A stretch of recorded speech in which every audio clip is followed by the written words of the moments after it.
عبد الرزاق نے بیان کیا، ان سے معمر نے، ان سے حمام نے اور ان سے حضرت ابو ہریرہ رضی اللہ عنہ نے کہ نبی کریم صلی اللہ علیہ وسلم نے فرمایا، اللہ پاک نے آدم علیہ السلام کو پیدا کیا تو ان کو 60 ہاتھ لمبا بنایا، پھر فرمایا کہ جا اور ان ملائکہ کو سلام کر، دیکھنا کن لفظوں میں وہ تمہارے سلام کا جواب دیتے ہیں، کیونکہ وہی تمہارا اور تمہاری اولاد کا طریقہ سلام ہوگا۔ آدم علیہ السلام گئے اور کہا السلام علیکم، فرشتوں نے جواب دیا السلام علیکہ ورحمۃ اللہ، انہوں نے ورحمۃ اللہ کا جملہ بڑھا دیا۔ پس جو کوئی بھی جنت میں داخل ہوگا وہ آدم علیہ السلام کی شکل اور قامت پر داخل ہوگا۔ آدم علیہ السلام کے بعد انسانوں میں اب تک قد چھوٹے ہوتے رہے۔ صحیح بخاری حدیث نمبر 3326۔ جریر نے بیان کیا، ان سے عمارہ نے، ان سے ابو زرع نے اور ان سے حضرت ابو ہریرہ رضی اللہ عنہ نے کہ رسول اللہ صلی اللہ علیہ وسلم نے فرمایا، سب سے پہلا گروہ جو جنت میں داخل ہوگا ان کی صورتیں ایسی روشن ہوں گی جیسے 14ویں کا چاند روشن ہوتا ہے۔ پھر جو لوگ اس کے بعد داخل ہوں گے وہ آسمان کے سب سے زیادہ روشن ستارے کی طرح چمکتے ہوں گے، نہ تو ان لوگوں کو پیشاب کی ضرورت ہوگی نہ پاخانے کی، نہ وہ تھوکیں گے نہ ناک سے آلائش نکالیں گے، ان کے کنگھے سونے کے ہوں گے اور ان کا پسینہ مشک کی طرح ہوگا، ان کی انگیٹھیوں میں خوشبودار عود جلتا ہوگا، یہ عود نہایت خوشبودار عود ہوگا۔ ان کی بیویاں بڑی آنکھوں والی حوریں ہوں گی، سب کی صورتیں ایک ہوں گی، یعنی اپنے والد آدم علیہ السلام کے قد و قامت پر 60 ہاتھ اونچے ہوں گے۔ صحیح بخاری حدیث نمبر 3327۔ یحییٰ قطان نے بیان کیا، ان سے ہشام بن عروہ نے، ان سے ان کے باپ نے، ان سے زینب بنت ابی سلمہ نے، ان سے ام المومنین ام سلمہ رضی اللہ عنہا نے کہ ام سلیم رضی اللہ عنہا نے عرض کیا، یا رسول اللہ، اللہ تعالی حق بات سے نہیں شرماتا، تو کیا اگر عورت کو احتلام ہو تو اس پر بھی غسل ہوگا؟ آپ نے فرمایا کہ ہاں، بشرطے کہ وہ تری دیکھ لے۔ ام المومنین ام سلمہ رضی اللہ عنہا کو اس بات پر ہنسی آ گئی اور فرمانے لگیں، کیا عورت کو بھی احتلام ہوتا ہے؟ آپ نے فرمایا اگر ایسا نہیں ہے تو پھر بچے میں ماں کی مشابہت کہاں سے آتی ہے؟ صحیح بخاری حدیث نمبر 3328۔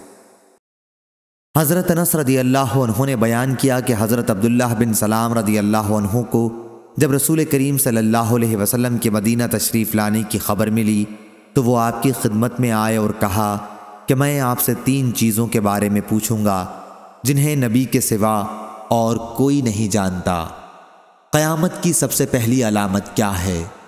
وہ کون سا کھانا ہے جو سب سے پہلے جنتیوں کو کھانے کے لیے دیا جائے گا؟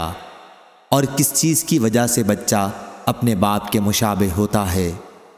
آپ صلی اللہ علیہ وسلم نے فرمایا کہ جبرائیل علیہ السلام نے ابھی مجھے آ کر اس کی خبر دی ہے۔ اس پر حضرت عبداللہ نے کہا، ملائکہ میں تو یہی یہودیوں کے دشمن ہیں۔ حضرت صلی اللہ علیہ وسلم نے فرمایا، قیامت کی سب سے پہلی علامت ایک آگ کی صورت میں ظاہر ہوگی جو لوگوں کو مشرق سے مغرب کی طرف ہانک لے جائے گی۔ سب سے پہلا کھانا جو اہل جنت کی دعوت کے لیے پیش کیا جائے گا وہ مچھلی کی کلیجی پر جو ٹکڑا لٹکا رہتا ہے وہ ہوگا۔ اور بچے کی مشابہت کا جہاں تک تعلق ہے تو جب مرد عورت کے قریب جاتا ہے اس وقت اگر مرد کی منی پہل کر جاتی ہے تو بچہ اسی کی شکل و صورت پر ہوتا ہے، اگر عورت کی منی پہل کر جائے تو پھر بچہ عورت کی شکل و صورت پر ہوتا ہے۔ یہ سن کر حضرت عبداللہ بن سلام بول اٹھے، میں گواہی دیتا ہوں کہ آپ اللہ کے رسول ہیں۔ پھر عرض کیا، یا رسول اللہ، یہود انتہا کی جھوٹی قوم ہے، اگر آپ کے دریافت کرنے سے پہلے میرے اسلام قبول کرنے کے بارے میں انہیں علم ہو گیا تو آپ صلی اللہ علیہ وسلم کے سامنے مجھ پر ہر طرح کی تہمتیں دھرنی شروع کر دیں گے۔ چنانچہ کچھ یہودی آئے اور حضرت عبداللہ رضی اللہ عنہ گھر کے اندر چھپ کر بیٹھ گئے۔ حضرت صلی اللہ علیہ وسلم نے ان سے پوچھا، تم لوگوں میں عبداللہ بن سلام کون صاحب ہیں؟ سارے یہودی کہنے لگے، وہ ہم میں سب سے بڑے عالم اور سب سے بڑے عالم کے صاحبزادے ہیں، ہم میں سب سے زیادہ بہتر اور ہم میں سب سے بہتر کے صاحبزادے ہیں۔ حضرت صلی اللہ علیہ وسلم نے ان سے فرمایا، اگر عبداللہ مسلمان ہو جائیں تو پھر تمہارا کیا خیال ہوگا؟ انہوں نے کہا اللہ تعالیٰ انہیں اس سے محفوظ رکھے۔ اتنے میں حضرت عبداللہ رضی اللہ عنہ باہر تشریف لائے اور کہا میں گواہی دیتا ہوں کہ اللہ کے سوا اور کوئی معبود نہیں، اور گواہی دیتا ہوں کہ محمد اللہ کے سچے رسول ہیں۔ اب وہ سب ان کے متعلق کہنے لگے کہ ہم میں سب سے بدترین اور سب سے بدترین کا بیٹا ہے۔ وہی وہ ان کی برائی کرنے لگے۔ صحیح بخاری حدیث نمبر 3329۔ معمر نے خبر دی انہیں حمام نے اور انہیں حضرت ابو ہریرہ رضی اللہ عنہ نے۔ انہوں نے نبی کریم صلی اللہ علیہ وسلم سے روایت کیا، عبدالرزاق کی روایت کی طرح کہ اگر قوم بنی اسرائیل نہ ہوتی تو گوشت نہ سڑا کرتا، اور اگر حوا نہ ہوتی تو عورت اپنے شوہر سے دغا نہ کرتی۔ صحیح بخاری حدیث نمبر 3330۔ حسین بن علی نے بیان کیا، ان سے زائدہ نے، ان سے میسرہ اشجعی نے، ان سے ابو حازم نے اور ان سے ابو ہریرہ رضی اللہ عنہ نے بیان کیا کہ رسول اللہ صلی اللہ علیہ وسلم نے فرمایا عورتوں کے بارے میں میری وصیت کا ہمیشہ خیال رکھنا، کیونکہ عورت پسلی سے پیدا کی گئی ہے، پسلی میں بھی سب سے زیادہ ٹیڑھا اوپر کا حصہ ہوتا ہے۔ اگر کوئی شخص اسے بالکل سیدھی کرنے کی کوشش کرے تو انجام کار توڑ کے رہے گا، اور اگر اسے وہ یوں ہی چھوڑ دے گا تو پھر ہمیشہ ٹیڑھی ہی رہ جائے گی۔ پس عورتوں کے بارے میں میری نصیحت مانو، عورتوں سے اچھا سلوک کرو۔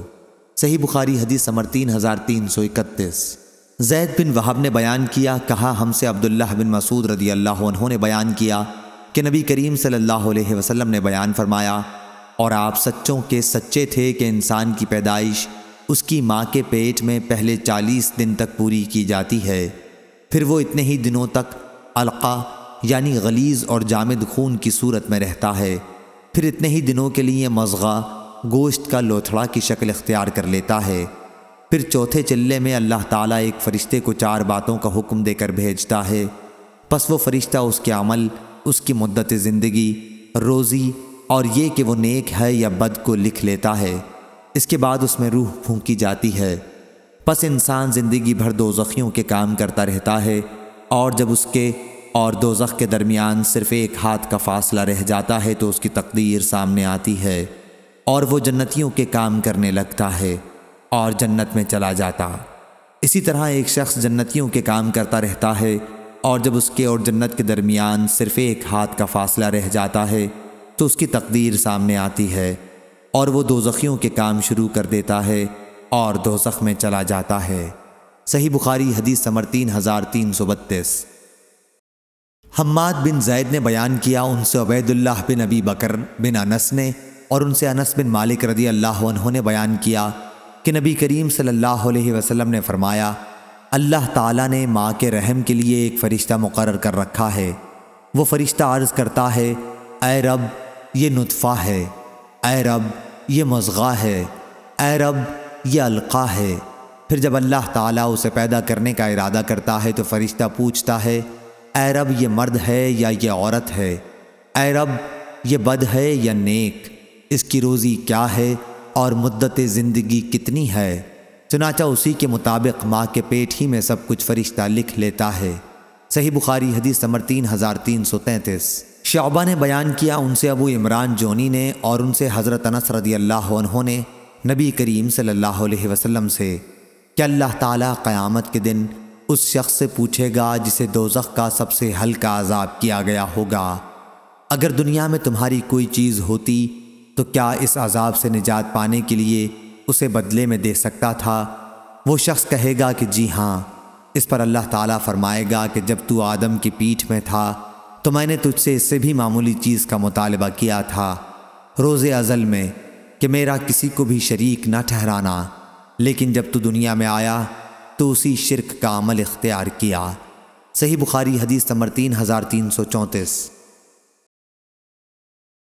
عبداللہ بن مرہ نے بیان کیا، ان سے مسروق نے اور ان سے عبداللہ بن مسعود رضی اللہ عنہ نے بیان کیا کہ رسول اللہ صلی اللہ علیہ وسلم نے فرمایا، جب بھی کوئی انسان ظلم سے قتل کیا جاتا ہے تو آدم علیہ السلام کے سب سے پہلے بیٹے قابیل کے نامہ اعمال میں بھی اس قتل کا گناہ لکھا جاتا ہے، کیونکہ قتل ناحق کی بنا سب سے پہلے اسی نے قائم کی تھی۔